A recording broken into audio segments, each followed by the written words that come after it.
Did you see what Sean said about Pedro? He said nobody's ever knocked out Pedro. He listed all these guys that he said somebody else. I'm not a knockout artist, so Right. using me is not. Yeah. Sean is not a good comparison. So I actually like his headspace though. He's like, I don't like. He realizes if he finishes Pedro, the statement that makes when in the midst of everyone saying he's like not as legit as he seems because he hasn't fought anybody good.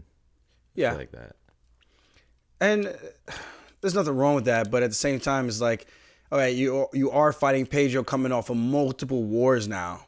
Coming off a war with myself, coming from a war with Jimmy Rivera twice, coming off a war with Frankie Edgar, then coming off a war with Dominic Cruz, and coming off a war with Jose Aldo. What are we talking about? It's like, yo, you're going to knock him out after all these wars he's been in? Like, I mean, I would think if the right person comes along that's a striker, if they hit Pedro pretty good, he's probably going to go down at this point. I mean, the guy's like 35. That would be crazy. But still. Well, since we're actually talking about this, he's 35. Yeah, 35. He's 5'6", and his reach is 65 inches, bro. O'Malley, 27, 5'11", 72-inch reach, longer than my reach, which is crazy. And DraftKings has the odds at plus 220 for Pedro and Sean O'Malley for minus 260. So since we're here, this is the main card opener, right? I think so, yeah. Yeah. Maybe, or is maybe Robbie Lawler, Barberini? Because this is on ABC. So when you said that, when you said there was only 4 fights on the main card, you might actually be right because it's on ABC. Oh, it's not a pay-per-view? It is a pay-per-view, but it's on ABC Network. Interesting. Not on ESPN. So they might have time constraints. So with that being said, there might only be, because it's 2 title fights, that's 50 minutes right there. Mm-hmm. And then you got to account for the walkout. You got to account for the time in between rounds. So this might be just a 4-fight main card. No, they are. If you look on the website, they open the card. Okay. So that might be correct. The main event, I mean. Yeah. So, the main card. So, yeah. What was I saying? Where was I getting at? I don't even know where I was going with that. Where was I going with this? Sean O'Malley was minus 260.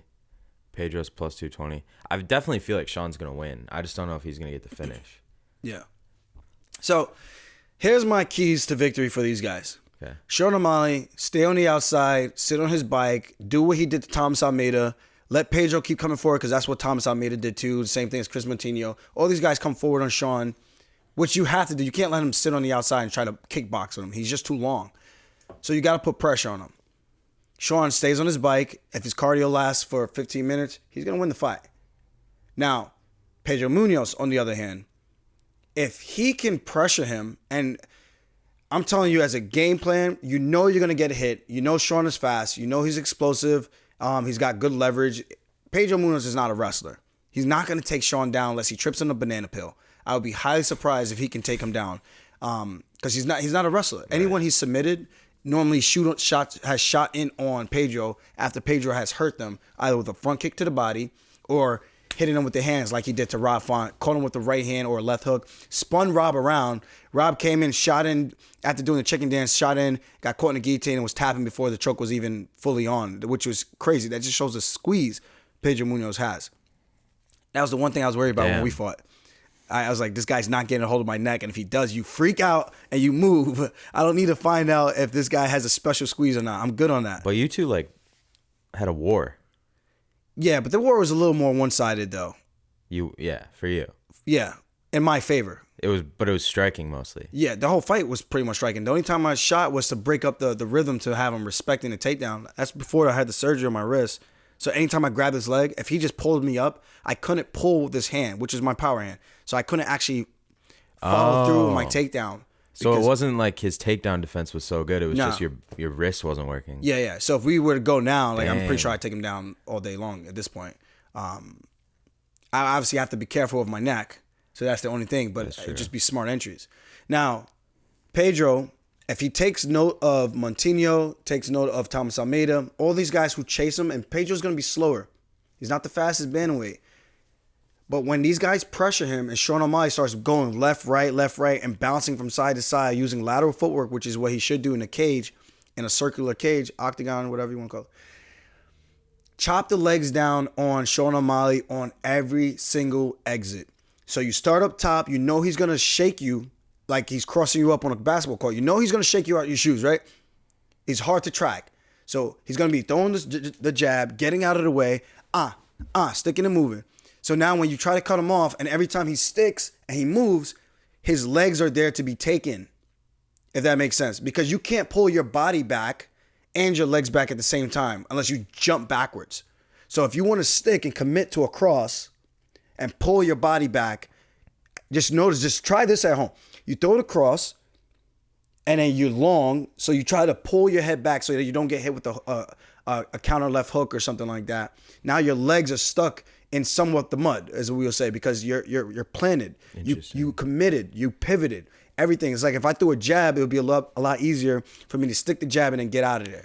So whenever you throw a cross, your legs are kind of vulnerable. Basically, yes, is what you're saying. Because you're pivoting. Yeah. At least if you're not throwing just a straight arm punch. But if you pivot on the cross, which Sean does a lot when guys are circling and trying to chase him down, and he'll try to circle out. He'll go left, right, whatever he does, and he'll shake you out, and then he'll try to pivot on a hard shot, plant, and then spin and get out of there. But now when you do that, as you step and turn, your legs are there to be taken. Sean is not going to grapple with you. So every time he does that, take the free kicks, chop the legs down. And I'm not saying this is how you beat Sean because he says, people saw that one thing happen with me and Cheeto. They think my legs are vulnerable. I'm like, no, that's not it. But that's the only vulnerability you have shown. You're tall, so something's got to give. You can't have all the speed. You can't have the height. You can't have the reach advantage. You can't have the power. You can't have all these things. It's like a big target. Yeah. It's his legs. Yes. Because he gets out of the way so elusive. Because most guys, what do? They box. They start swinging their hands crazy. So if he could get his legs into play, and Pedro kicks hard. I was in the hospital with him from all the calf kicks that he gave me. So yeah, I think that would be his key to victory, and try not to take too much damage and getting caught with those blinding shots because they come out of nowhere. 72-inch reach versus 65-inch reach. Come on, man. I can literally just sit here and poke at you from the outside all day long. So my only chance is covering, trying not to take too many shots coming in.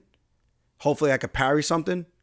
And then either I'm going to the body or I'm taking the legs. You got to have something that's paying dividends, putting money in the bank, and you got to go in there having that mindset, like this is the way the fight's going to be.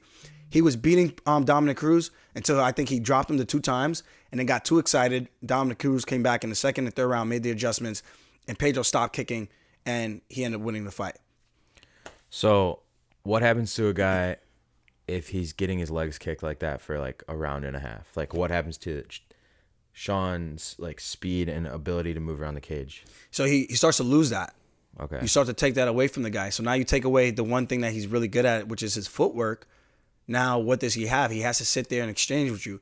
Now again, having the reach is great, but you can't use the reach if a guy is in your face, clinching you up. And now that distance, you don't have the advantage of using that leverage. Now you're in here, you're trying to punch with these long ass daddy long legs, Betty spaghetti arms, but you can't because now the guy is in too tight. You need freight space. I mean, maybe he starts using elbows. We haven't seen that side of Sean O'Malley. Maybe he has that. Yeah. So it's just there's so many different ways this fight can go. But the favorite, which I agree with, is definitely Sean O'Malley. I think he has more tools to win. Maybe not tools. I think he's more gifted with his, and I think that's maybe a wrong term. I think he's more talented. Like he has gifts, but he knows how to use them, and because he works hard. Sure, so I think he's gifted, and he has the perfect like body type for this division. I think with most guys that are like 5'7" and under, I'm like not even that tall, but I'm considered big for bantamweight. And I think for Pedro, he's got his toughness. He's got a good guillotine, good choke. He's got good leg locks, but he's not a good wrestler. So it's like, and I know they could probably say, well, you never really seen his wrestling. I'm like, you show me his wrestling to say that he is a good wrestler. Mm-hmm. That's like saying Ortega is a good wrestler. We've seen his wrestling it's almost non-existent. Like he doesn't really shoot for the legs. Pedro doesn't shoot for the legs. So it's a very interesting fight, fun fight. I think O'Malley should win, but if Pedro could do those things, I think it makes it very interesting come that third round, unless Sean gets him out of there before that, or maybe he catches him. O'Malley's got that. I mean, Pedro's got that nasty front kick that he hits on everybody, but he's kind of gotten away from it. Sure. I think maybe because he's probably banged up his feet, a little too much. He doesn't want to go through that because it does not feel good. I used to throw a lot of front kicks. I kind of stopped doing it too. Yeah. But So I might have to get back to that. I had this thought after Sean's last couple performances that he's kind of on like a Max Holloway trajectory where, not in terms of how the career is going to play out, but like we see Sean put up crazy amounts of volume in terms of like strikes thrown and landed. Do you think that that's like a fair take? Like, do you think because he's got such high output, such high cardio, he could end up being that kind of like elite level striker down the line? I mean, yes and no. I mean, the guys that Holloway did it to were credible guys versus the guys who O'Malley's doing it to. It's like, dude, you fought a guy on short notice, Chris Montinho, who used to fight at 25, came up to 35, and literally first debut fight, I mean, he was tough. Kudos to him. But his head was literally a piñata.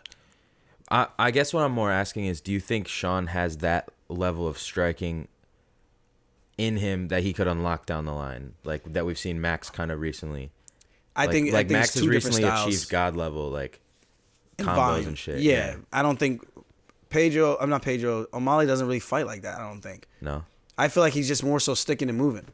Okay. When you watch his fights, I'm not saying he can't do that. He could be that guy, but I don't think he really wants to get in the mix. He's like smart. He was like, I don't want to take damage. I want to touch people up, knock them out, get in, get out, make my money and go. Which is a smart approach. I mean, Max gets in these wars, exactly man. How he fights. Yeah. No, that's cool. I think it's a good fight, though. I mean, we get to see more of O'Malley, I think, during this one. I hope. But Pedro at plus 220, I like the odds. If he can come out and stick it to everybody, that would be cool. But if O'Malley were to win, I think it's better for the bantamweight division in terms of having that hype machine guy, kind of like having Conor in the division on a win versus if he were to lose early on in his career, it kind of like deflates everything. Now you have the magnitude of O'Malley winning. Exactly, yeah. It's like this mystique. Oh, who's O'Malley going to fight next? Because you know that's how the fans are. 100%. But you have to win. You can't lose. Yeah. You can only afford that loss after you've done like incredible accomplishments. Like exactly. Conor, when he lost to Nate, he had already been a champ. Was he double champ by then, or no? That was between. He had just beat Aldo. Right. So once you do the thing, then you can afford that shot to your hype, I think. Yeah, 100%. Kind of like Izzy when he went up to 205 and Yeah. fighting Blachowicz. One of those has to be right. Blachowicz. Guys, let us know who you think is going to win this fight between Pedro Munhoz and Sean O'Malley in the comments, because I'm taking O'Malley, but I'm not counting out Pedro. I do think there's a good opportunity if they come in with the right game plan and not just to put on a crazy show. I think if he comes in to win, I think well, obviously everyone wants to win, but if he comes in with the mindset, I just want to entertain the fans, hey, that might get it done. But for the most part, you have to have a proper game plan and know your opponent. And I think if he comes in, takes those legs away and attacks the body, you'll see O'Malley's hands dropping, and that head would be easier to catch for Pedro.